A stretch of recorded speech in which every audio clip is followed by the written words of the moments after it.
I'm Aleksander Jelenak. I work for the HDF group, and this is just a brief introduction, and then we'll get going. Let's see. So the plan is, after, as I said, brief introduction, we have 3 speakers that are going to effectively talk and demonstrate. First is John Readey from HDF group, who's going to talk about the HDF cloud and the and show NREL Gridded Wind Toolkit data demo. Essentially, it's a web application with a very cool wind stream display. I guess that's how it's called. After him is Rich Signell from the US Geological Survey, who bravely volunteered to prepare a demonstration and talk about scalable, data proximate, reusable workflows in the cloud. And we thank him for persisting even through issues and challenges of working with something that's experimental and new. And then John Mainsor from the HDF group, he'll be talking about the S3 virtual file driver for the HDF5 library. And if there is time, we definitely hope so, we would welcome any kind of discussion, questions, and we'll try our best to give answers to those questions. So I have only one more slide, and that's basically just to, in satellite remote sensing, they used to be called intercalibrate. So we want to just provide everyone with sort of a common understanding of what we are going to talk about and very high-level overview of what's going on. So it's a very conceptual and not a lot of technical detail, but I hope that everyone will remember this graph or diagram. So we start with this application that can mean many things to people. But let's call application. It can be a software tool, can be a web, some kind of a data web server or whatever. And we, of course, have object storage, which is all the popular these days. And so, and then we end up putting some HDF5 data into that object storage. And right now we have a typical approach where people stick one file as one object in that storage. It's a more traditional approach. But also it's possible, and we'll showcase exactly, demonstrate the other possibility, which is to actually take the data from one HDF5 file and represent it as a set of objects in that storage. And if you were at the cloud talks in the morning sessions, there was this discussion of archive of record and archive of convenience. Archive of convenience also is known as analytically optimized data, or essentially optimized data for big data processing. So that's basically what the with the approach when breaking HDF5 files into a set of objects would kind of be really useful for. In other words, once we get out of the files, we can do all sorts of optimizations for the data that really favors certain data access patterns. Other actors in all this story, we have HDF5 REST server is one of them, and of course and that server can access both types of data, either as single files or as a set of objects. Of course, we have the HDF5 library, which is a trustworthy companion in data analysis for so many years. And now the question is how you go from your application to the HDF5 data that's in the object storage. So there are a couple of paths, and we'll showcase, I think, 2 of them. The third one we didn't have time to make a demo, but it's very close to it. So one is if you happen to be sort of a Python user, a Python developer, there is this whole Python stack that now supports this kind of access, and it starts at the bottom with H5PyD, which is our own drop-in replacement for H5Py. So every application that uses H5Py can just replace it with H5PyD, and you will have access to HDF5 data in the cloud. Then on top of that, we use something called H5 NetCDF, which is the layer that allows people who are used to using NetCDF files to actually access, actually not change their code. Then we have this mention of that, because it's such a cool thing, and everyone has to mention it, so we're doing that as well. But essentially, really, it's about Xarray. That if you want, you can use Dask with it. But so that's the whole Python stack that currently is working, and we'll have demonstrations that will show that today. Again, this path takes you through the HDF5 REST server. There is also another path that we're working on in the company, and that's essentially using HDF5 library. And HDF5 library is not a monolith. There are many layers inside of it. And one of the layers is called virtual object layer. And we're developing a type of virtual object layer that's going to be using REST API to talk to HDF5 REST server. And that would be one possibility, that people can use HDF5 library and go to HDF5 data in the cloud. That means that, if, for example, if you get that version of HDF5 library and you of course, compile it and everything, nothing else in your code changes that uses that HDF5 library. There is another layer, even lower than Vol, as I understand it. We have people who know more than me, so they can correct me. And that's what my colleague John Mainsor is going to demo as well today. It's called the virtual file driver. And this is, and currently it only can access HDF5 files as a single object in the storage. And that's basically what we're going to show. So with that, that's my introduction is done. And I invite my actually, you're going to use your laptop, right? Yes, yes. That's exactly what I was going to say.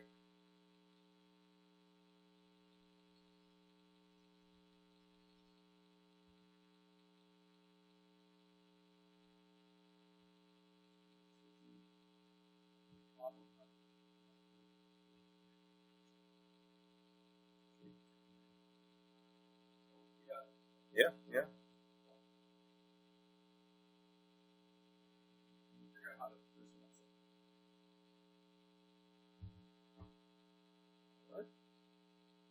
Hello, everyone. So as Aleksander was saying, I'm going to talk about the server side of this and show, hopefully, a demo, depending upon our Wi-Fi ability.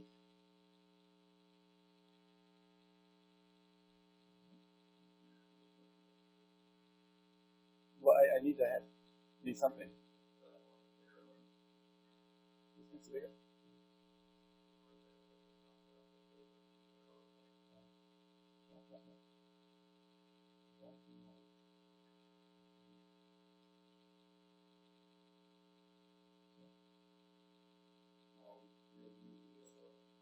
But I have the mic. They can hear me through the. How did you?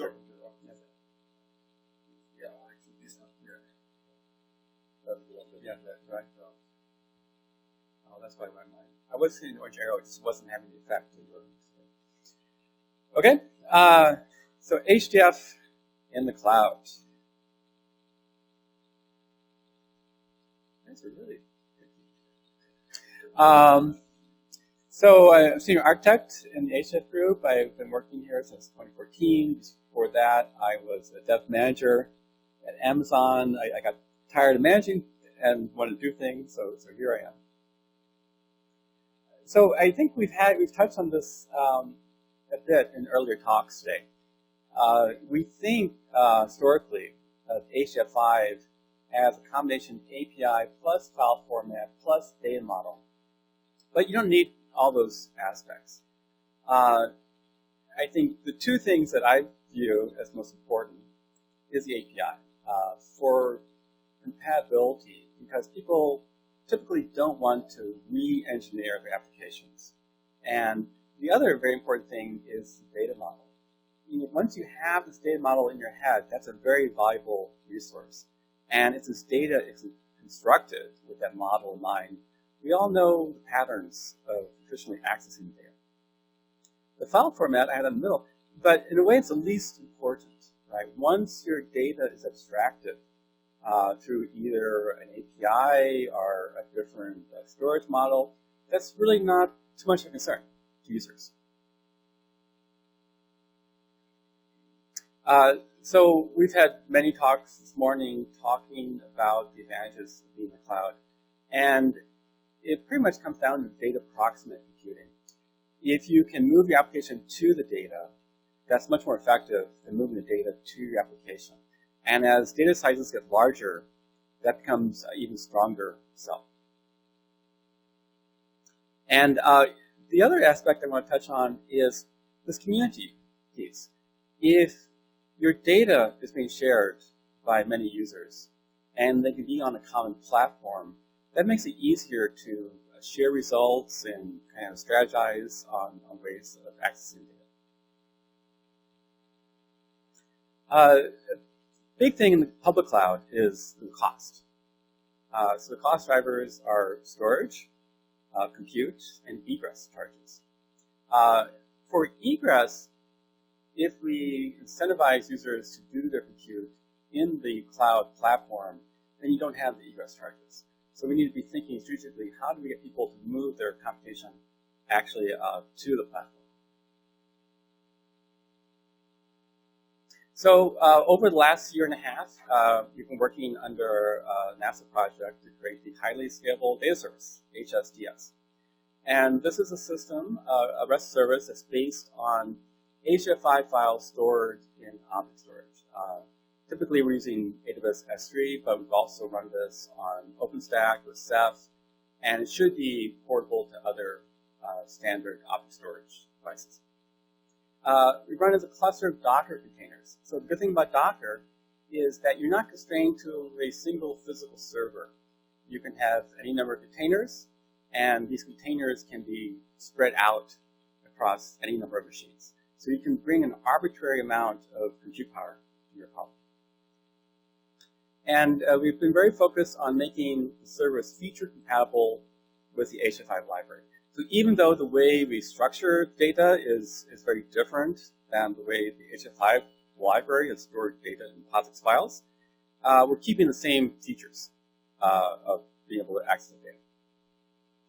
And we make heavy use of the new Python async I/O, right? So imagine in data processing applications, a lot of times you're not using the compute, you're waiting on either a service call or some data load. And if you can structure your application so that you can task switch, so anytime a task is blocked on data I/O, you can do other useful work. And we found that this gives you much higher utilization of your CPU compared with other methods. So HSDS features, you can connect to service through a REST API. One important thing about this is that it enables web applications, right? So Jupyter notebooks are nice. Sometimes, though, it's really, you reach a broad audience by having a web app that doesn't require any programming knowledge. We have SDKs. Aleksander mentioned the H5 PyD, and now we have the X-Array built on top of that. Also the REST file.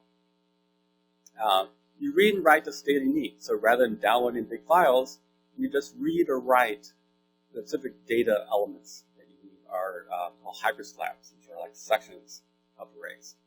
We have support for compression. There's no limit. You won't run out of disk space because it's infinitely expandable. And we support multiple clients can read and write to the same data container at the same time.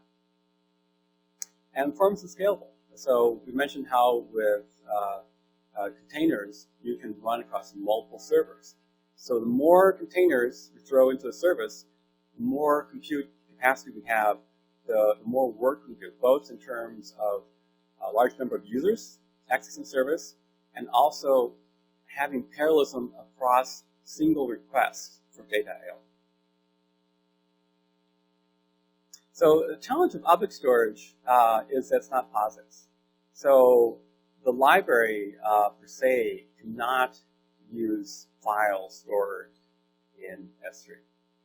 And the other issue is high latency, right? So every request to S3 takes significantly longer than dealing with local POSIX disks. And you can get high throughput, but you need some tricks to get there. And we have to watch out for request charges. So typically those aren't a lot, but if you're making like tens of millions of S3 requests, you get charged not just the amount of storage you're using, but the number of operations that you're making in S3. So our approach is to, and this is much like the Bazaar project that Ryan and Matt talked about earlier. We take the objects within the HDF file and store those as S3 objects. So each group becomes a JSON object. Each data set, along with the type and shape information, becomes an S3 object. And within the data set, the chunks, which are like piles inside a data set, get stored as individual binary blob S3 objects. So if you can imagine this grid as a data set, the heavy lines represent chunks in that data set, and each chunk will get stored as an individual S3 object.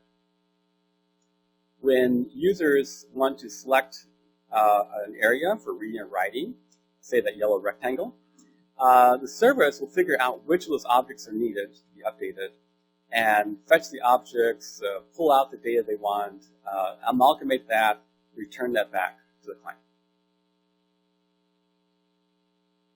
And then here's a diagram of the architecture. So these blue and green boxes are basically Docker containers. And what we do is that we partition the object store to a number of partitions that matches the number of containers we're running. So each container has to deal just with one portion of all the possible objects. And then when requests come in, they get multiplexed from the blue containers to the green containers. So back in this diagram, there's a request to read basically 6 chunks of data that gets multiplexed to 6 green data node containers. And the advantage of this is that work can happen in parallel. So each of those containers can be reading and writing to S3, compressing, uncompressing data, either segmenting out the data or updating the data to be updated. Right? So it's very different than the traditional HDF library usage. In the HDF library, whenever you cross multiple chunks, that slows down performance. Because in the library, each chunk is processed serially. So if your request processes 1,000 chunks, that's 1,000 sequential operations to read off disk, uncompress the data, segment out the user's data, and so on.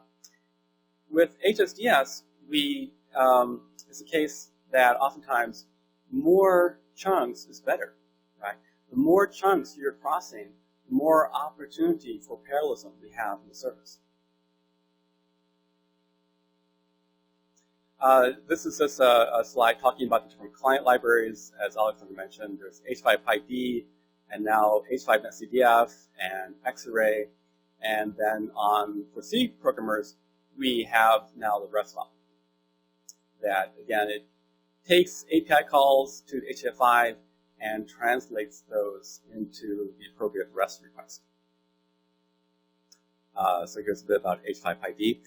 There are some extensions to H5Py that are needed for H5PyD. For example, H5Py doesn't let you list the files in directories, but since you don't see directories now because all your data is off in the cloud, we have functions that say, this is your folder, these are the files in such folder.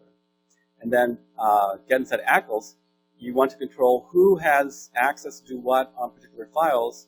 The access control list lets you say, okay, Aleksander, I'm not going to let him touch my file, but Ted can update or delete the file.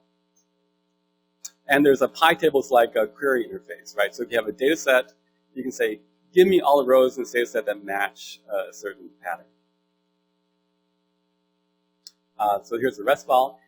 It's just about ready for public use. So if anyone is a C programmer or Fortran and you would like to try it out, let me know, and I can get in touch with our proto version of the REST file. The command line interface is useful. So I mentioned that since you don't have files on POSIX disk, you don't have your favorite Linux shell tools. There's no ls, rm, chmod.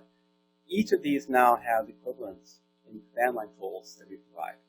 So you can do hsls to list the files in your folder. You can do hsload to take a HDF file that's local to your desktop and upload it to the service. hsget to download from the cloud into your desktop. We have a public beta running on AWS. So anyone of you who would like to try it out, let me know, or go to this website and request to sign up. And we'll give you your own personal username, password, home folder, and you can go to town, uploading data, trying out things, and so on. Recent and future work.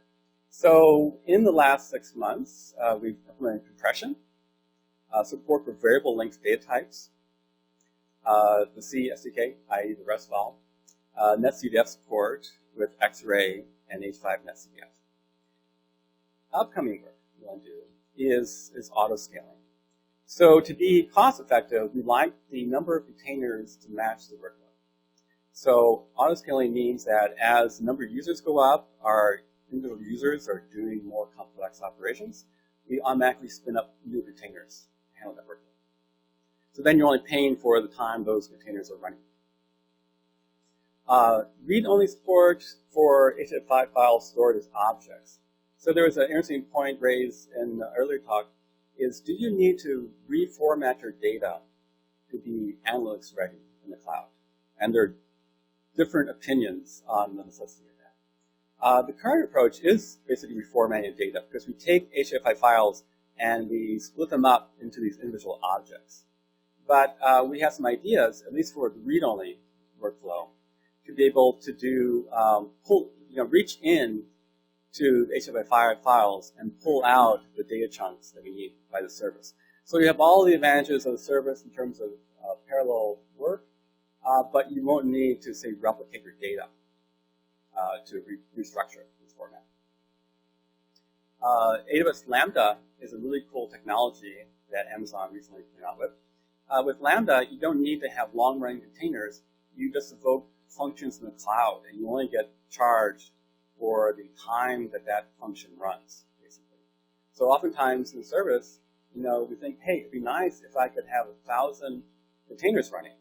With Lambda, I can just run 1,000 Lambda functions, and we'll only get billed for that 1,000 times, say, 2 seconds that each Lambda function runs. And as the project is reaching conclusion, we want to spend some time focusing on scalability and performance testing. I want to thank NASA, who is supporting this work under the Access grant. And here's some links. So let me go to the demo. Let's hope this works.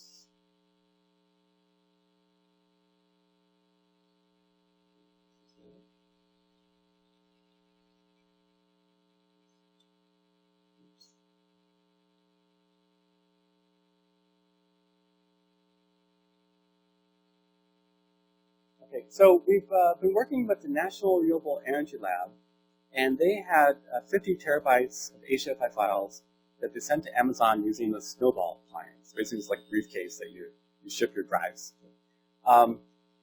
Then they had the data loaded into Amazon, but there's really no way for users to access the data because it's not very practical to download 50 terabytes to your local workstation.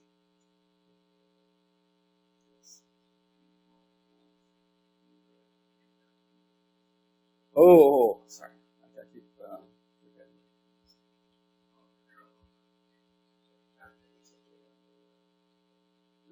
okay, how's that? Okay, so yeah, so there's 50 terabytes of data, and they said, hey, we'd like people to be able to access that data and be able to use it. And the data basically is simulation data over the continental U.S. for 7 years, and it's basically 1 hour resolution, so a 3-dimensional data set covering it's half-kilometer resolution of the continental U.S. over the 7 years at 1 hour resolution. And we loaded this into HSDS, and now that data is stored as some 27 million S3 objects. So each chunk in each data set in the original data now became one S3 object. And so here I import H5ID, and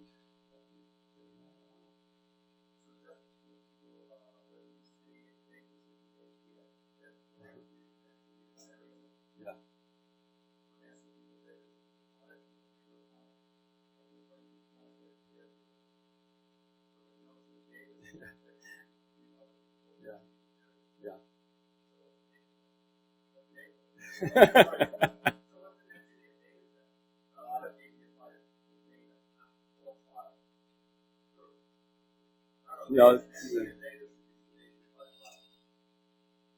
it's always confusing. So so here we have this /nrel/wdk-us. So this is a file, right? These are the air quotes because it's not really a POSIX file. But by passing this path to the service, I get a handle to this file. And I can list the attributes in this file. There's one called history, and I can dump out the attribute. So imagine now this is 50 terabyte file, and very quickly I'm able to pull out this one text string in the file. I can list the data sets in the file.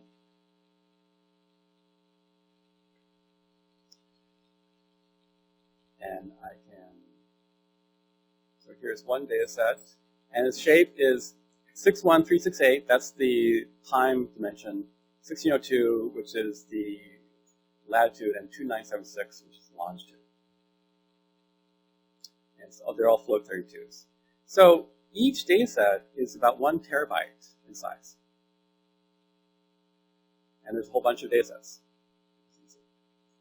And the chunk layout is, we customize this to be kind of cubic chunks. So they don't have a favorite dimension, right? They're kind of basically brick-shaped chunks.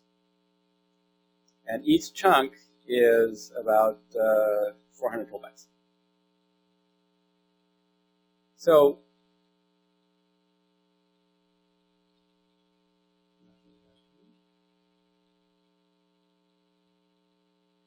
here's a sample. Oh, I'm actually in the wrong. No. After all that, let me switch.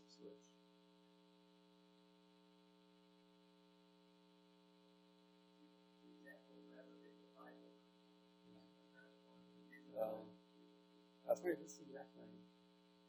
Let me run this real quick. It's pretty much the same stuff.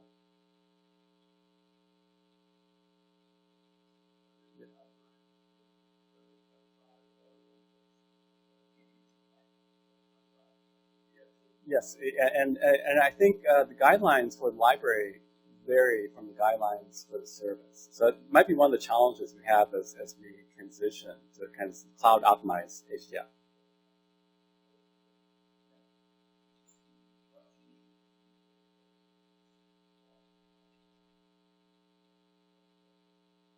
Okay. So after all this, we're going to actually grab a slice of this data. So we're going to say DSAT 1895, like this family, ::A::A, which means pull out every eighth row and column. Just so I'm moving less data to my laptop. And that runs, and that took 1.69 seconds. So I think I'm cheating a bit here because I'm pretty sure that data was already in cache on the server. So let me change that.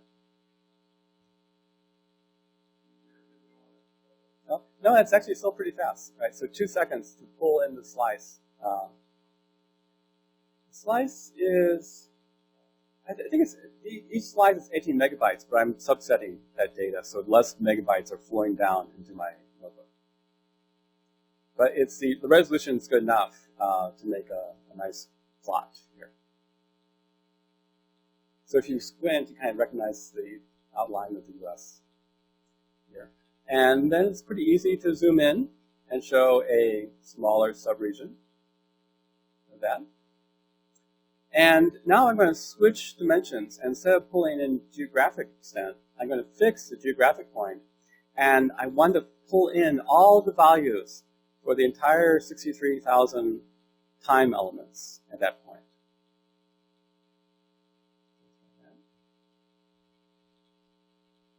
Now I'm running this with 20 containers.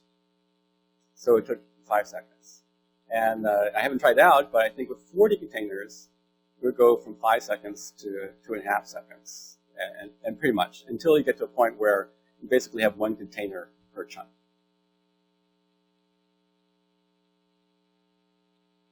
And then we have 61,000 elements here, and do a plot. So now I'm seeing the kind of XY plot for the wind speed over the entire 7-year span. So this, compared to like dealing with multiple HDF files, is a system that's not only performant, but it's also kind of maps closer to the conceptual model of the data, right? I'm not opening a bunch of files. I'm dealing with one virtual data set that contains all of my data. Oh, and because means our favorite benchmark, I had to calculate the mean. It's 5.03. So let me switch here. And one more quick demo.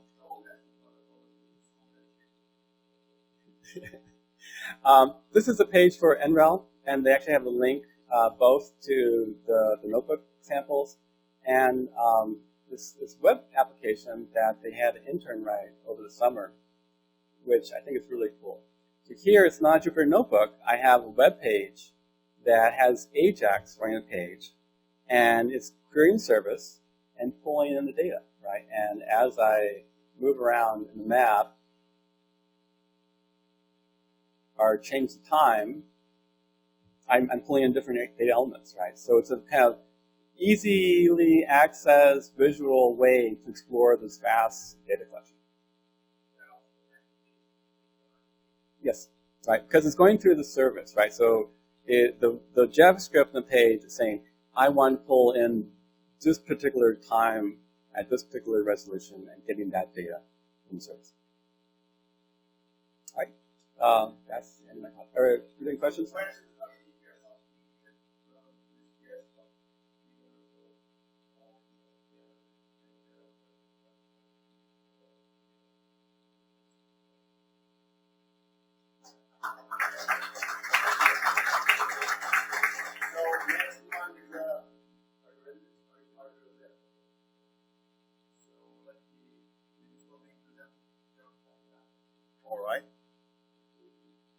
Yes, well, let's see if we have powers to make it so.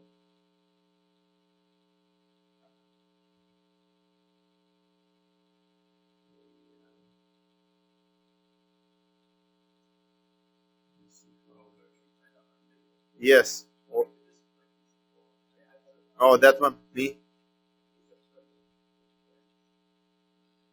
Yeah, okay. I was looking more in all the ways to... Yeah, so this is, you want to talk or show? Talk.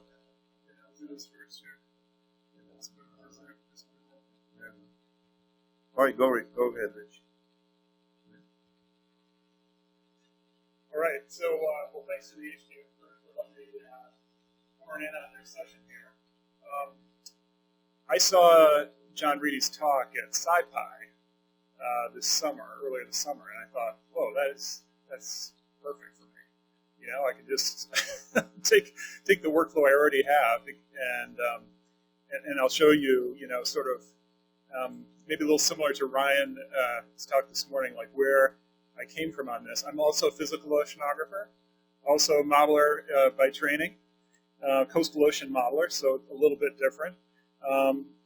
So I had some help on this project from Julian Chastang at Unidata, and also John and Aleksander here from the HDF group. So look at that, Unidata and the HDF group working together. Okay, so good.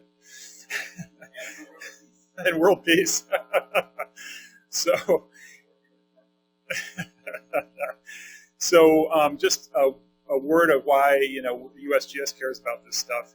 I'm actually the head of a little coastal ocean modeling group, sediment transport modeling group at USGS in Woods Hole, Massachusetts. And a guy there, John Warner, has developed a coupled ocean atmosphere wave sediment transport modeling system, all coupled. Everything's coupled in this model, so it's actually a pretty cool system. It's pretty unique. Actually, it's got like 600 users. And so, this shows like what you get out of that. This is actually Hurricane Sandy, and you get water level, you get wind and waves, you get water levels, you get bottom stress, you get seabed erosion, and there's multiple grids, and so the output from these models is not raster data. It's not regularly spaced grids either. It's typically sort of curvilinear grids in the horizontal, like you see there on the right, and a stretched vertical grid which you see on the left, which actually follows the water surface up and down. So to compute the z locations of your data, you actually have to use a formula.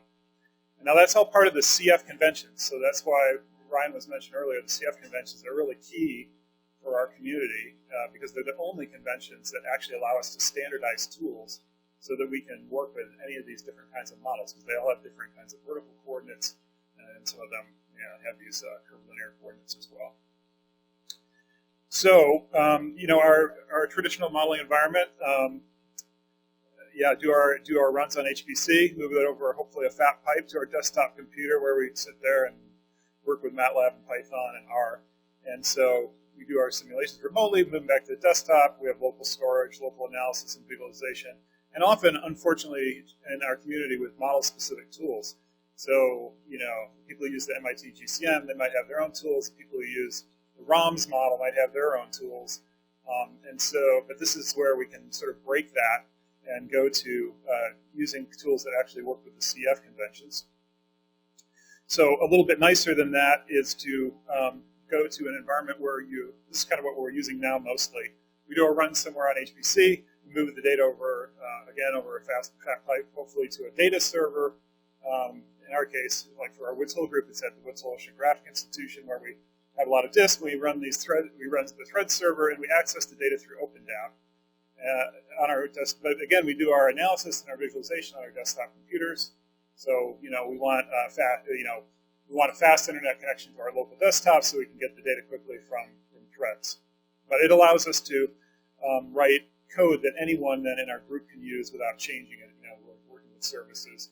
We're using standardized tools so that people can access more than just our own model output.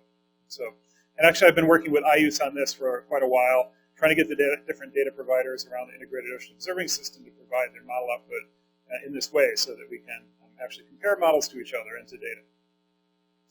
So, so this is, I say future, but it's already here, right? we saw a lot of it already today. You do your HPC somewhere, and you then move it to the cloud, where you have something like JupyterHub running and something like HSDS to store your data in objects, and then you just need the thin pipe to the browser. This is almost identical, right, to the thing you showed this morning, and I guess that's not a surprise. Everybody had the same good idea, or maybe it's just really hopefully the community coalescing around this sort of paradigm. So so we had a little project funded from the USGS Community for Data Integration with Nadine Golden as the PI, and Unidata had a little project of modeling research in the cloud, and so they had already done quite a bit of work on the EXCEED system, which is NSF's combination of single login, HPC, and cloud, and just recently, in the last few years, cloud computing with their Jetstream cloud, which is an OpenStack cloud. So this is kind of nice for somebody like me, because I can come in. I don't even have to request, I don't have to request credits, but I can get a small startup allocation with a few paragraphs of explanation of what I'm trying to do, and I can get an allocation which gives me HPC and also gives me cloud computing.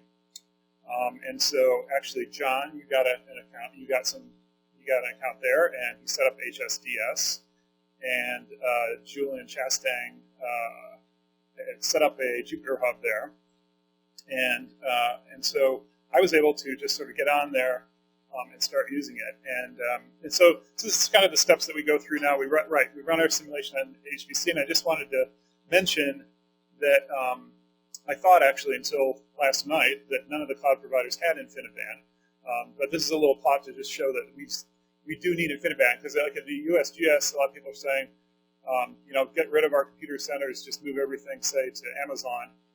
But as Amazon, as far as I know, doesn't support InfiniBand. And so we need to do our computation somewhere that does have InfiniBand. This little plot is just showing that at some number of nodes, as you run these, as you have bigger and bigger grids, we work on subdomains. So we have these little tiles that we do our simulation. Each simulation happens on a processor in a little tile, and they communicate to each other, and that's really important for those guys to communicate fast. And if you don't, you sort of sit there. You go up with a number of nodes, and you just sit there like those orange bars. But if you have InfiniBand, you can keep on climbing. So that's absolutely essential for MET modeling, hydro modeling, ocean modeling. So, and then we use Globus to move the data to the cloud. That's another nice thing about Exceed is all the endpoints have Globus, and so that reliably moves a large amount of data through multiple connections, and it gets your data there. And if the internet goes down or something, it just picks back up, keeps on going, and guarantees that your data is going to get there. It's really easy. It's secure. It's grid FTP. Yeah. And this is just showing, so when you move your data, in this case we moved 700 gigabytes, and it gives you this nice little succeeded and everything. So, and then we log into JupyterHub. Actually, we don't log in like this anymore. We have the Globus authentication, and you get in there, and I think everybody. How many people saw Ryan and Matt's talk this morning? Pretty much everybody, right? Probably. Okay, maybe not. Okay, so anyway, but hopefully you've seen Jupyter. So here I am. I'm on. You can see from the URL there. I'm on the Jupyter Jetstream, the Unidata setup, and I have some notebooks here. And one of these notebooks is to actually write my data to HSDS. So I'm not using the HS load. Actually, I did use the HS load in the beginning, but this gives me more flexibility. Using the Python interface, I could read any kind of data really. And so if you have NumPy arrays, you can stick them into HSDS. Or with HS load, it's pretty much targeted at HDF5 files. So you can, yeah, because there's really no reason. It could certainly work with anything also. Yeah. But in this, so in this case, so I can specify the chunking that I want for particular variables, and I write that data, and then of course I can just open it up the way John just showed with a URL. I like to put the URL on the front there because it reminds me that I'm not working with a local file, and it also kind of reminds, I think, folks that you can share these HSDS URLs. It's just like an OpenDAP URL essentially, right? Anybody can use this thing anywhere if you have permission. Okay, so yeah, thank you for that question.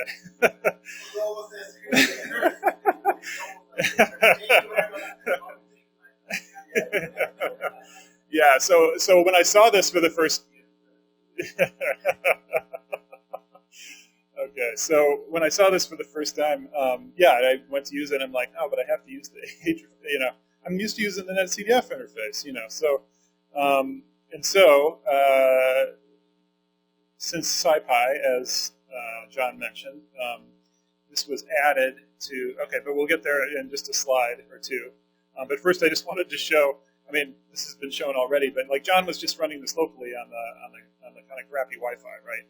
And so this is running on my, so I'm connected to the crappy Wi-Fi this morning in my hotel room, right? And I run this query to grab all the temperature data from this Sandy simulation, and it takes 2 seconds. So this is a comparison of OpenDAP, where the file is actually just sitting there in File Store and as a file, right, and being served up through OpenDAP. And then the second one is actually using H5ID to load the same data, and it takes about the same amount of time in this case, but of course it would depend on how many workers and how many chunks and stuff that I'm actually using. Yeah, in this case it's twice as fast, but I wouldn't. Yeah. Yes. But the main point was just if I did what John did, well, actually I did do what John did this morning. I ran the notebook locally, and of course it took almost a minute, which is it's just obviously a justification for trying to do your computations close to the data, which we've heard 12 times today, I think. So I wanted to do something here that, yeah, so we wanted to use X-ray also. And I wanted to take an example here that wasn't our own stuff, but was a data set that kind of like Ryan, we got into this because some stuff really frustrated me about the ability to share data and access data. And one of the things that's always been kind of a pain to access is the CFS data, this climate forecast reanalysis, which this data set that I'm looking at here has 10 years of hourly data for the Earth. So it's about, it's on that order of terabytes per variable as well for 10 years or so, and it's all stored as aggregated grid files, which is just, we got to get rid of that. We got to stop doing that because of some, what people want to do with a long analysis, like 10-year record like that, or 30-year record, is access time series.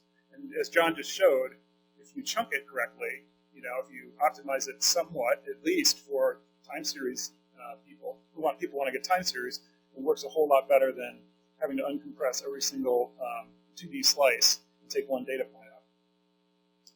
So this is what their THREDDS server looks like, and you can get the aggregated data there but don't try to get a time series. And so I grabbed a bunch of those script files and I moved them over and threw them into HSDS using that Python code. And so this is accessing the data. Actually, you know what? Why don't I just switch to a demo at this point? Just make it a little more interesting.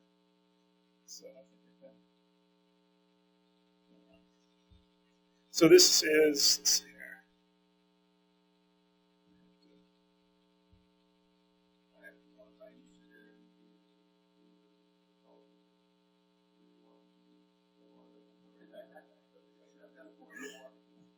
It's like Notebook New 2. No.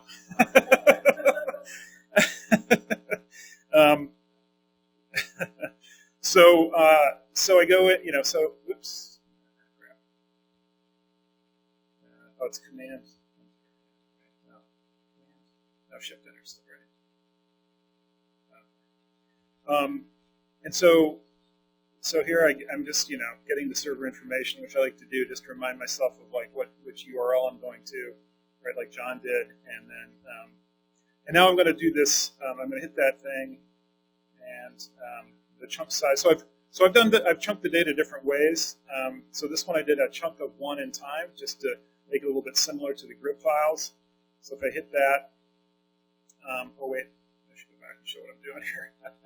So I've opened that up with X-ray, and that was due to, as Alex, you mentioned briefly, right, that Alex has a pull request into H5 NetCDF, which has not yet been accepted because he hasn't done his test.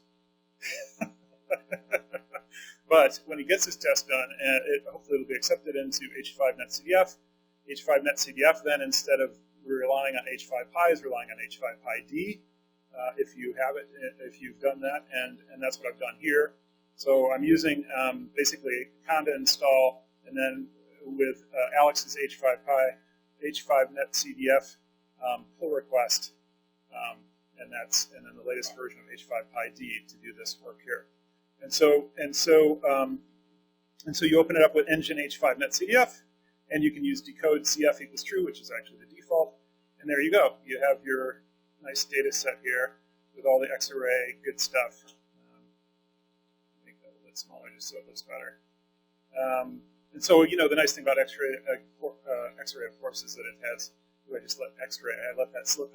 Been using it for a while. It used to be called X-ray, and you can get the coordinate variables. Of course, you get the data variables, which is nice. It segregates those out, and it gives you, of course, all the attribute information. So so the way for me, it's great. I just got everything for free.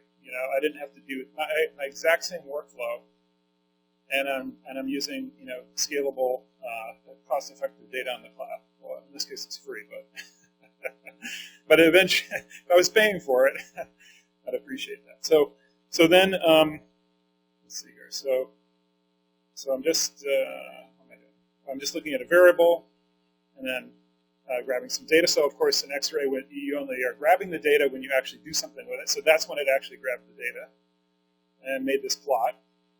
But what I want to show now is also, I guess, I'm not sure if this has quite been shown, but it's another handy thing of X-array's ability to, so John showed dipping in and extracting a time series with indices, but of course with X-array you can do it with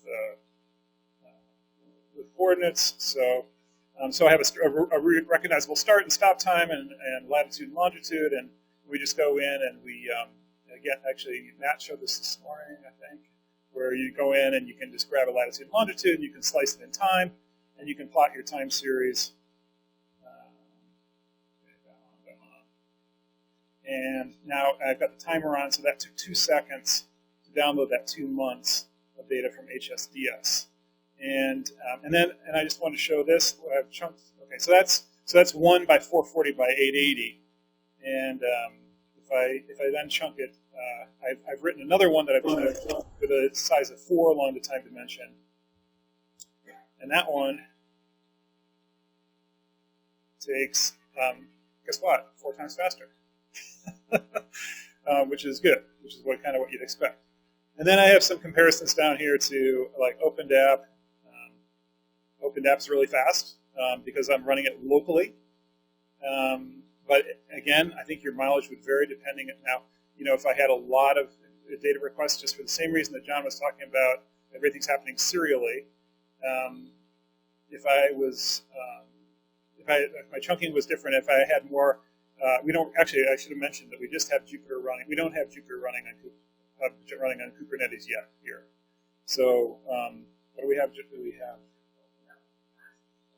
Yes. Well, yes, but that's because the file is sitting there, on the file system. Yeah. Yeah, so we don't like that. We don't want that, but I mean, it is fast. Sure.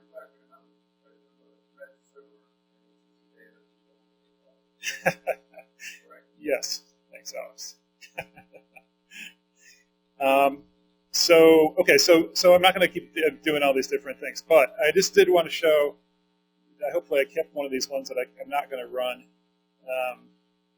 because. Oh yeah, here we go. So this one was where I actually accessed the GRIB aggregation. Okay, so I have the GRIB file still, and I can do that GRIB aggregation. But that same thing that took 2 seconds or half a second, it took 9 minutes. So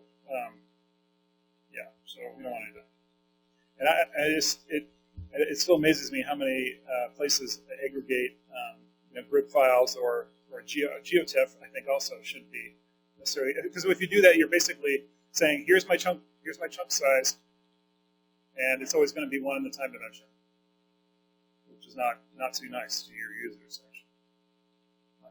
So let's see. So back to.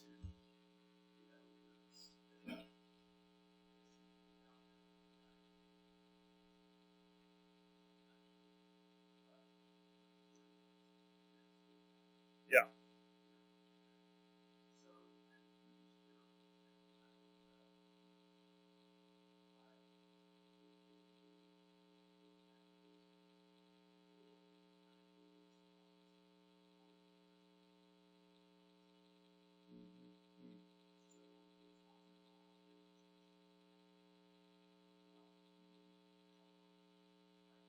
Okay.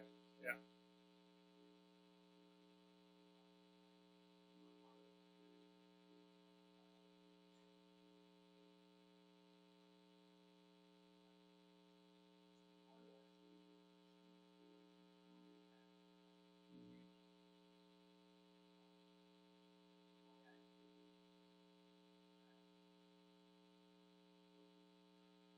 Yeah, unless you're also doing data proximate computing. You think so? I'm not sure about that. Yeah. Yeah. Right. You're basically. I mean, you still have. You're saying you still have chunks essentially, and you could be passing those chunks off to. Yeah. Yeah. Right.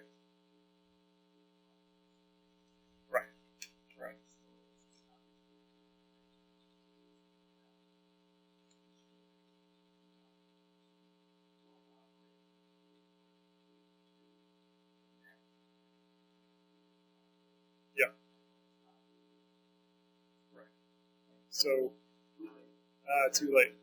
Yeah. So, so my hope in the future is that, we'll all the people who are doing modeling will have systems like this running, and, some people will be using Amazon Cloud, some Google, NetCDF, whatever, and, we'll all have these services, pretty performance services running that we'll be able to access over I2. And so in some sense, we'll all be doing data proximate computing together. So, and so the last thing is that I think it is useful to run something like the THREDDS server also when you do this kind of stuff, because the THREDDS server allows you to do a lot of things like easily fix up your metadata. It provides WMS services, uses ISO services. So, there's obviously other tools that could be used to do some of these things also, but providing these services has been really helpful, at least for our community. And, you could, if you wanted to, you could build a back end, say, for the THREDDS data server that was accessing the HDF REST interface. And, and so Unidata is, I think they're looking at different ways that they might better use S3, but they haven't really, found anything yet. Well, this is one option for them, for sure. So just the final, the same slide again, but just to review the components here that at least that we are using now and that have I found useful. On the HPC side, InfiniBand and Globus, got some CPUs, the cloud CPUs, Globus. We're using HSDS for the storage, JupyterHub, to interact, and Kubernetes, which we're unfortunately not running, but we want to be running, and we may just adopt your Pangeo project. I think that looks like a good solution. And and it's just so it'll be so fantastic when we can just do all our work with our Chromebook, sitting in the hotel room, and we won't have to support all this local infrastructure that we go to those supercomputer meetings that all our organizations have, HPC meetings and stuff. And if and anybody scientists, students sitting in the park over here in the bottom right can be accessing this data, and it won't be trapped in the hands of models. So as everybody else has said here, benefits of the cloud: faster, cheaper, simpler. Well, cheaper should be cheaper. It's not always cheaper, but eventually I'm convinced it'll be cheaper. And we figure out I think some of the price models don't necessarily work exactly right for our community, but we're going to figure it out. And scales with use and demand. We don't need this stuff locally. There's still work to do. Let's do it together, right? And on the Slack channel, we have several different. On Slack, we have several different channels, interoperability, Jupyter, HDF Cloud. Maybe we should add a Pangeo one or something. Or maybe you guys already have your discussions somewhere else. Yeah, you discuss everything on GitHub issues? Yeah, okay. All right, well, thanks.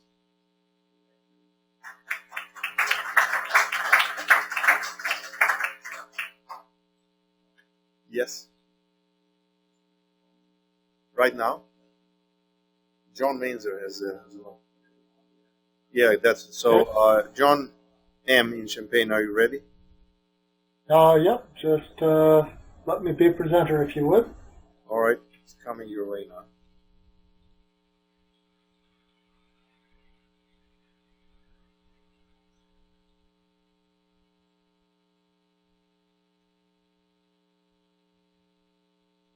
All right. Okay. Go. Oh, it's already good with me. There we are. So I'm going to be showing you something on a much smaller scale. Hey, John, can you have a mic closer to you or something? It's a little fuzzy sound. A little fuzzy? Yeah. Let's see. Yeah.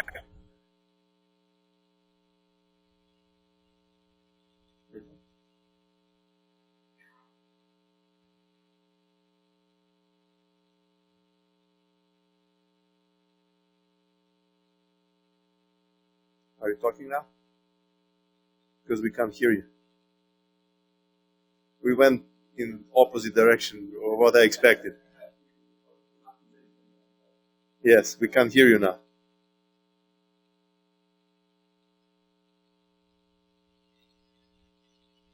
No, still nothing. Yeah.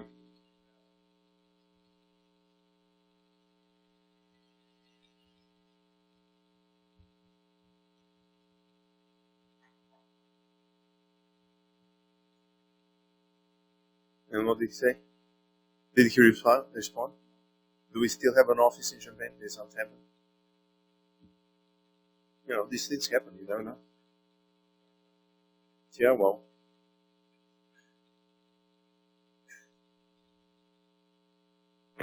Hello, back again. Apologies for the... is this any better? Yes. Okay, so let me get back over here. So as I was saying, I'm going to be working at a rather lower level. What we've been doing with the S3 VFD is taking the existing HDF5 library and adding a rather small software component to allow it to talk to S3 directly. We do this, pardon me, through the virtual file driver layer, which is an abstraction layer in the HDF5 library that has been there pretty much forever. Its purpose has been to allow us to adapt to different operating systems with different file I/O APIs, or to adjust to file systems with smaller maximum file sizes than we'd like. But we can also use it to talk to S3, and I keep getting ahead of myself here. So the basic idea is to use range gets to get the pieces of the HDF5 file that we want. We can approach this in one of two ways. We can do a pure read-only case, which allows us to work with an existing HDF5 file, which has been loaded into S3 as a single object. Or we can also do a read-write case, where in essence the HDF5 file gets cut into pages. Typically, we'll use pages either for aggregating our structural and possibly user metadata, or if we're dealing with chunks, we might have one chunk page. Now, in either case, the problem is that the structural metadata tends to be small, and that would require lots of small range gets. We have an optimization to get around that in the read-only case. It hasn't been implemented, and in the read-write case, it sort of takes care of itself because of that nice paging issue. So that's the basic concept. I keep doing this. Current status is we have what we call the version 0 read-only S3 VFD implemented. It simply translates all read requests into S3 range gets. It does not have the optimization for metadata. We are currently in the process of integrating our existing tools, and we're doing this one on our own nickel because, well, frankly, it's a fairly inexpensive job, and we're taking a chance that some folks may be interested in it. We'll push it further. Done design work on the read-write version, and we've also done some design work on VFDs for Hadoop file system and other object stores. So at this point, I'm going to go to a demo where I will, show you some of our existing tools modified to access a file on S3, and we'll do side-by-side with a local file. You'll notice in each case there's going to be about a 3-second delay as we go and read the structural metadata, but as I said, we can optimize that out. Hey, John. So this first, John, yes, sir. Can you increase the font? Unfortunately, that's not going to be all that doable, but mostly what you're going to be looking at is the speed with which things happen. You're happy with what we got. All right. Okay, so I hope this will work for you. Anywho, this is the H5LS, which for those of you who are not familiar with it, is the equivalent of an ls command in Unix. And you can see locally, well, I didn't do that one locally, that's on S3. Let's try that again and get it local. And there you see it's pretty much instantaneous. You can really see this delay for loading the metadata when we do the H5 stat routine. which goes and looks at an HDF5 file, lists all the data structures, generally investigates the file structure, and gives us a report. That was doing it on S3, and here it is locally. When you start downloading data, of course, the wait for the metadata becomes less of an issue. But here's a small data set, and again, locally it's instantaneous, and you can see it is very, very small. And now we're going to do the same thing on S3, and I get to tap dance for 3 seconds while we load the metadata and display it. And here in all these timings, you can see that pretty consistent 3-second delay. The last one I'm going to do with command line is a somewhat larger data set, not particularly large, but as you can see, the cost of reading the metadata starts to get amortized. So there we're doing it locally, and as soon as that's done, we'll do the same thing on S3. And again, I get to tap dance a little bit. So for those of you who have played with HDF View, we're also in the process of converting that utility to use the S3 VFD. At present, we have things hardwired. It'll take me a moment or two to set it up, so hold on while I do that.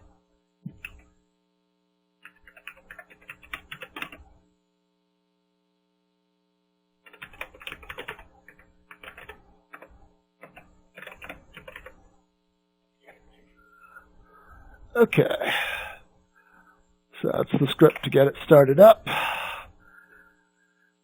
And HDF View makes us look rather good because it does all of the metadata stuff before we start. And so now we have it, and I'll just go show a pretty picture. And remember, all of this is coming off of S3 directly. And if I want the picture to be pretty, I have to mess with palette.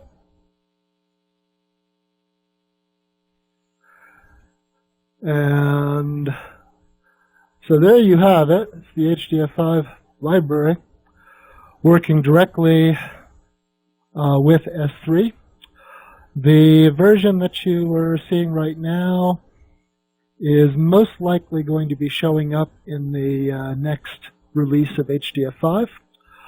The optimization, we're not quite sure what we're going to be doing, so you should not take anything I say here as definitive, but current plans are to sell a ingestion tool which will allow you to optimize out the cost of that metadata load, basically by packaging all the metadata up into a single object, getting it in a single S3 read, and then satisfying all metadata requests off of that object, as opposed to going to S3 for each individual piece. For raw data, of course, we'd continue to just go directly to S3. As for the read-write, that's going to be a matter of how much interest there is. What's going to happen with the other VFDs, don't really know right now. So that is what I have to show you. Any comments or questions, please? All right, thanks, John. So, any questions? At this point, I think we can ask, for any questions about all of this that you've seen, and then we'll direct to the right person. You, Ted, wanted something to show.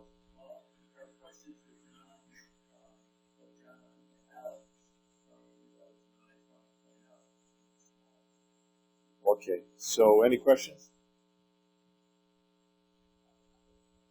All right, let's start with one and then see how it goes. Yeah, so hi, my name is Matthew Rockman, research developer with Python. So quick question, this is orthogonal to HSDS, is that correct? This is, HDF. That is correct. Yes. Remember that the other side of the diagram I showed, that's through the HDF5 library itself. Understood, right. This is really cool, I like seeing this. You mentioned this is going to be, this is not open source, so what's the cost model So the cost model, again, I shouldn't speak to. I have to emphasize that current thinking is we're going to make the reader open source and simply sell the ingestion tool to allow you to optimize out that cost of loading the metadata.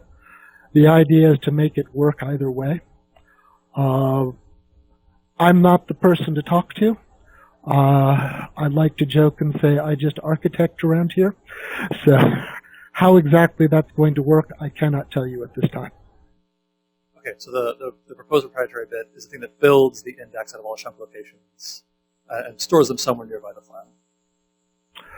I couldn't quite follow that. Let me see if I can address the gist. So I think the answer is yes. Yes. Anybody could put a file directly out on S3, and anybody could read it. If you want the people who read it to avoid that few seconds of delay while the metadata is being loaded, then you'd want to use the ingestion utility, which could optimize that out. As I said, current thinking, you would want to talk to other people in the organization to see how it's actually going to come out. So that is half a dozen questions. You get half a dozen questions. All right, let's go right. Okay.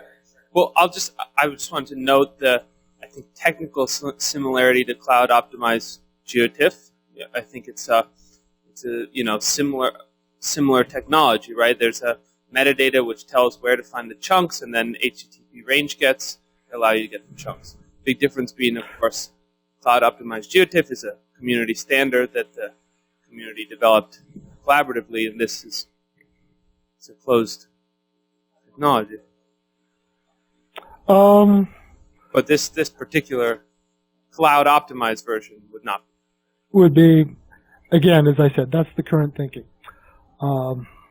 Obviously, we put our own funds into it, and I'm sure our CEO wants to get that out again at some point. Well, I guess as long as the spec is clear. Be careful because file format specification of HDF5 is open source. The HDF5 library currently that exists is open source. Going into the future, the question becomes, because everyone wants to collaborate with us for free, when you start talking about how they can support sustainable development and maintenance of HDF5, they suddenly have some important phone call to make. So that's the question that we're all looking at, for answers for. Matt, you want to sum that more? While we're on this topic, what's the same answer, if there is one, for HSDS?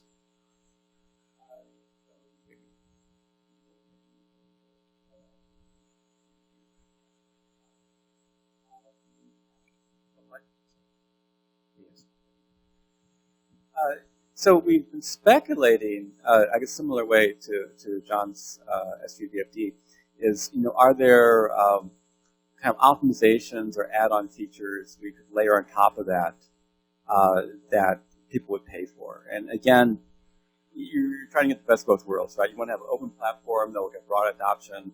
Also, it would be nice to pay the bills, keep the lights on and stuff. Yeah. This is Ted Habermann from HDF. And so, the questions about business models are questions that we're talking about every day. So if people in this room have a good idea for a business model, then let's talk about that. Because, as John said, we're trying to find a way to keep HDF a viable option for the next 30 years. And the project-oriented model that we've used for the last 30 years is working less and less well. Yeah, totally understood. And to be clear, the continuing funding of HDF group is important to everybody in this room and around the globe. I'm faced with the question, people say, hey, what do you think of HSDS? And I have to answer well, it depends on what the funding models, how it's going to work. Is it open source? Is it not open source? So we're thinking about adoption in various groups. And this is an open question. So the technical stuff is great, but it's also nice to understand what the story is on the financial side, because we need to make those decisions. So I guess I would just say from a project management, someone who controls budget perspective, if I have options to go pay for something like HSDS or HDF tools, or I have a free option like cloud optimized GeoTIFF, and there's no technical drive for me to do one over the other, I'm always going to go with the free option. So, you know, I mean, I think that needs to be taken into consideration when you're looking at your business model. We, believe it or not, we're fairly familiar with that element of the business model. You know, if we want to talk about cloud optimized GeoTIFF and compare it to HDF as a scientific data format, that'd be a whole other session, because GeoTIFF is an image format. HDF is a scientific format. Cloud optimized GeoTIFF does basically two things. It aggregates metadata, and that's what John Mainsor was just talking about. And it also gives you two-dimensional tiles. HDF and John Readey in his presentation showed the advantages of three-dimensional chunks. HDF has always been chunking, not tiling. It can chunk in up to 8 dimensions. So in terms of packaging data for quick access, which is what the tiling does in cloud-optimized GeoTIFF, HDF can actually do that in a many more interesting ways than just two-dimensional tiling. And we have a lot of data sets these days. I mean, Landsat is super classic data set, has sort of 12 bandish kinds of things. Now we have data sets that have 700 bandish kinds of things in them, or 150 bandish kinds of things in them. So you having chunking algorithms or chunking approaches that subset those different parameters. In the NSEP stuff is another example that is now in GRIB. There's a lot of interesting things that we can do to support multiple science kinds of problems on top of HDF that cloud optimized GeoTIFF can even touch. It's not in the ballpark. Okay? So in terms of and then you've heard me talk a few times about metadata. We could also talk about the metadata capabilities that exist in HDF that don't exist in TIFF. And so when we start thinking about provenance, we start thinking about sharing data across different things that used to be products, how the metadata moves around and how we keep track of the metadata and the processing that happens is also an incredibly important thing. TIFF is a super important format for sharing pictures. And GeoTIFF is a great format for sharing pictures of the Earth. But let's not pretend that it's a scientific data format. Just like it's just not. So we had this discussion when I last saw you in Boulder, and we had to be careful about making a false equivalence between GeoTIFF and HDF, because they're not in the same ballpark really in terms of a scientific format, and that's demonstrated because HDF is used. There isn't neuroimaging. Neuroimaging actually just uses TIFFs. But so, there's HDF as a scientific format that's used in 50 different scientific disciplines. It's a different deal than GeoTIFF. GeoTIFF has super great important implications or applications in being able to create GeoTIFF as output or access HDF data through the GDAL interface, which is what you guys are using to access GeoTIFF anyway. So if you're still using a GDAL interface which supports HDF and you're hitting HDF, it doesn't matter to you if it's a cloud-optimized GeoTIFF or cloud-optimized HDF if you're using GDAL to access both formats. So, not that this is something I've thought about a lot, but it's something we're fairly familiar in HDF land about having names of things that don't reflect the underlying. It's like we all call it the World Wide Web. None of us call it HTTP or the TCP/IP stack, right? So HDF is down there below things, and it's used in a lot of ways, but it's a much more robust idea for scientific data. And we're working through John and through John Mainsor and through other things to make it as fast as we possibly can. And that's the answer here. But we're also trying to sustain the organization. Yeah. I feel like by asking about financial things, I opened up a can of worms. I want to have active dependence and ask a technical question. I was really happy to see Ceph support. Not because I use Ceph, because it shows that this can work on systems that are not just S3. So the question, maybe this is for John, is what was the cost of doing that? We need to do that in the future with some other object store that arises. I presume this is John Mainsor you're referring to. John, actually, it might actually have been John Readey, I think. Hang on for just a pardon second. me. But you can definitely chime in after John Readey. Sure. I think I'll say my experience, and John, if you have further enhancements to that, you're welcome to go. Yeah, so SAP was really easy because it supports a variety of different APIs, but one of these is S3 API. That may not be the most performant, but I just wanted to quickly establish that it can work, and I use S3 API. And other than some back and forth with the sysadmins, they had to install the latest patch to get the AWS authentication working on SAP. It just was like, an hour of work to set up. Right, and that'd be similar to, I guess, like the Google Cloud Storage, which doesn't have an S3 API. Right. So there's only, in all the HSDS code base, there's just like one file that handles the storage in and out of the object store. So my assumption is that it should be fairly easy to port to different vendors. John Mainsor, do you want to still share the screen, or I can... John, take it back anytime. Take it back anytime. Or do I have to give it back to you? John, do you have any addition to John Readey's answer about Ceph or other file systems? That's actually something that was very much part of our thoughts when we were coming with the S3 VFD. From a structural perspective, for different object stores, the VFDs are going to be very similar. Interestingly, the expensive part of implementing the S3 VFD was writing our own communications package to talk to S3, as it wasn't practical to use one of the existing toolkits. So depending on the object store in question, that would be the expensive part. But things along the lines of particularly the metadata optimizations would transfer directly. And indeed, one of the places we're thinking of using that same metadata optimization would be for the Hadoop file system as well, because it turns out it's applicable there. Other questions?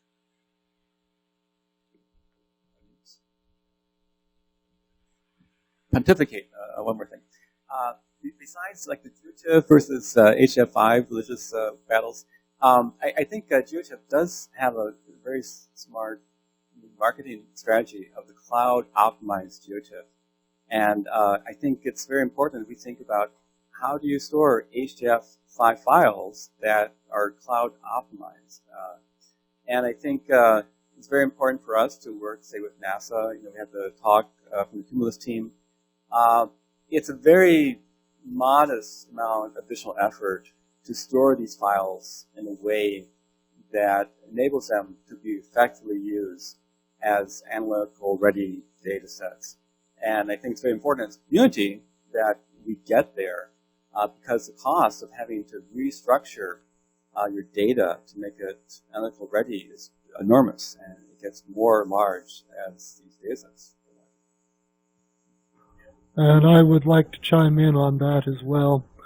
With the current optimization we're thinking of for read-only, the idea was to extract the metadata and construct an index for it and put it into a separate object. So you really wouldn't have to change your HDF5 file at all to make it cloud ready. You would simply create the metadata object, which would then contain a pointer to the base HDF5 file.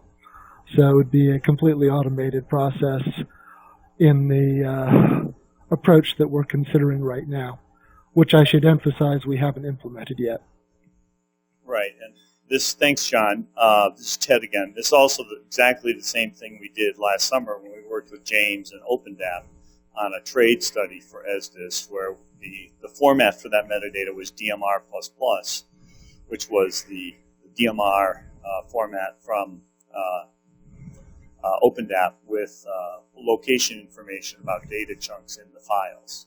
And in John's case, John Mainsor's case, he's really talking about the binary, he's not really talking about user metadata here. He's talking about, HDF binary structural metadata.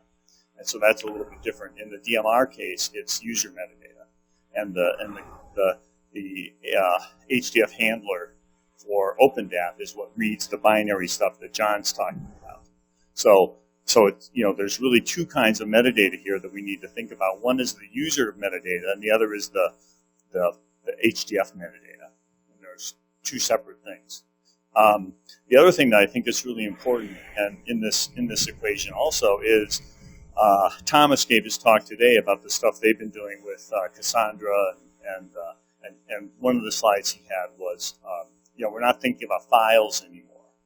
And this external metadata, the user-facing external metadata, is really important for creating virtual data sets, or in HDF for a long time, we've had external pointers to files, so you can have header information in an HDF file that points to actually a bunch of different files. And now in the most recent version of HDF, we have virtual data sets, which are exactly the same thing that Dask is doing, right? It's taking an array, it's 1,000 by 1,000 array or something, and breaking it into chunks, breaking it into tiles, and putting those tiles on different computers. And in HDF 110, that's called virtual data set. So it's, we're all thinking about very much the same things to distribute data and processing across different CPUs, and to somehow make it possible for people to see data sets that may be independent of the files that we've been sort of tied into since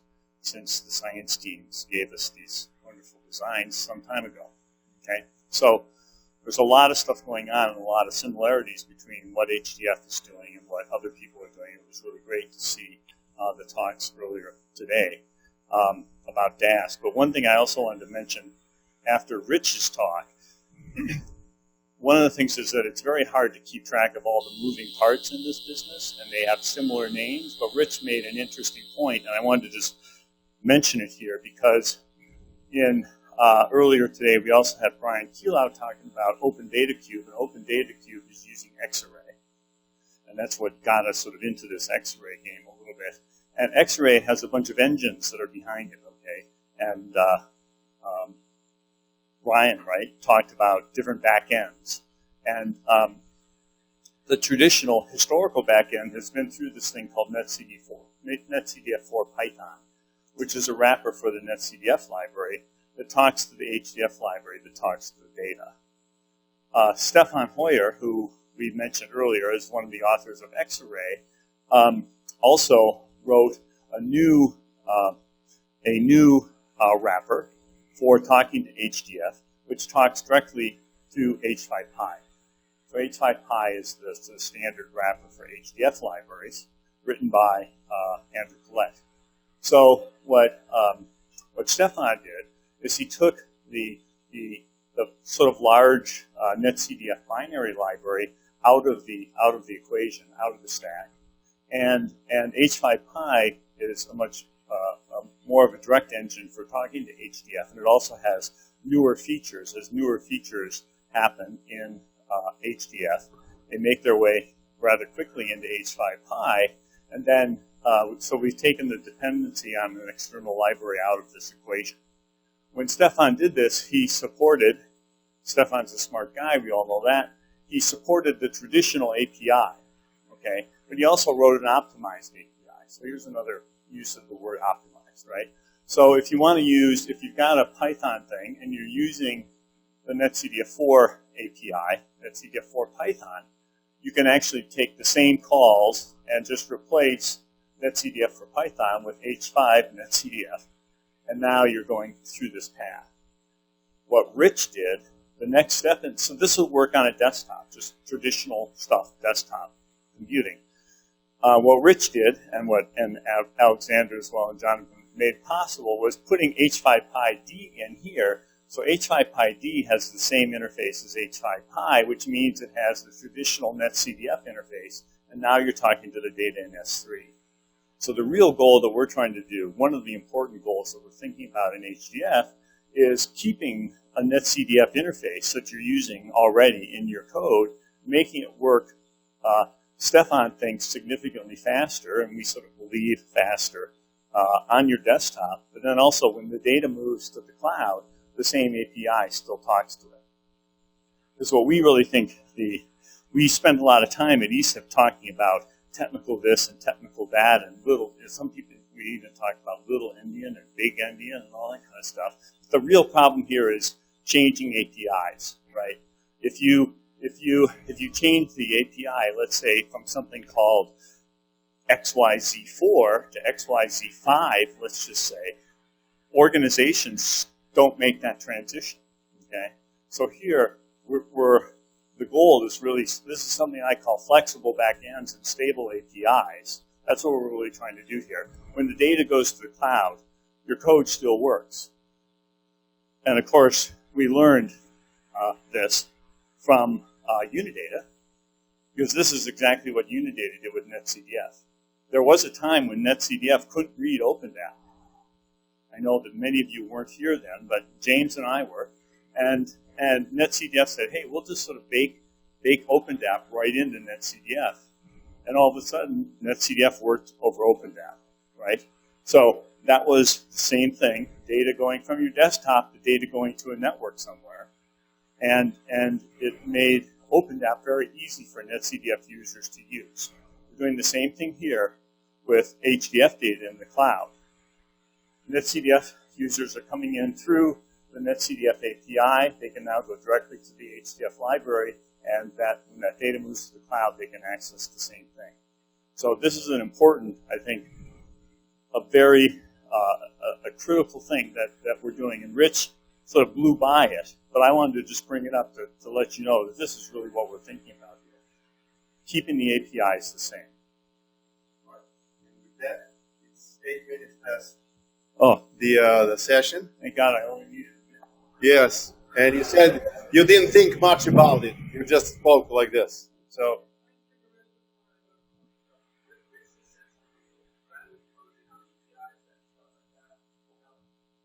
Rich mentioned something that we should just keep in mind. If this works, at the end of this process, we will be left with a much more inclusive way for doing science. Right? So that's just something good to keep in mind when we get into the weeds of all this technical stuff. When this works, you will no longer need to have an expensive computer and a lot of resources, financial resources, to do this type of science. That's going to enable all kinds of, developing countries, underprivileged communities. It's not just going to be the Columbias and, NCARs that can work with this data. It's the community colleges and anyone who has a web browser. So, I know it got kind of technical and there are some debates, but I think what everyone's doing here is really important. So thank you guys for working on it. Yeah, thank you. Thanks, Ryan. Yeah, people not only the work that John Mainsor is talking about with the virtual file driver and HDF library will do exactly what Ryan just said, not just for Earth Science, but for every group that's using HDF, right? It will be the financial guys. It will be the astronomers. Not that they need any help, but still. It will be the part of the physicists, right? All the people that are using the HDF library will be able to continue to use the HDF library when things go to the cloud. And this is one of the reasons, frankly, that we have the business model questions, because it's not just making it work for NetCDF users. It's making it work for every HDF user in the world. And we've done things like that many times over the years, and it has not proven to be sustainable. So, once again, business model ideas are us. Let me know if you've got some, because we are willing to try. All right, then. Well, if no more questions, thank you very much, and enjoy the rest of the day, and safe trip back.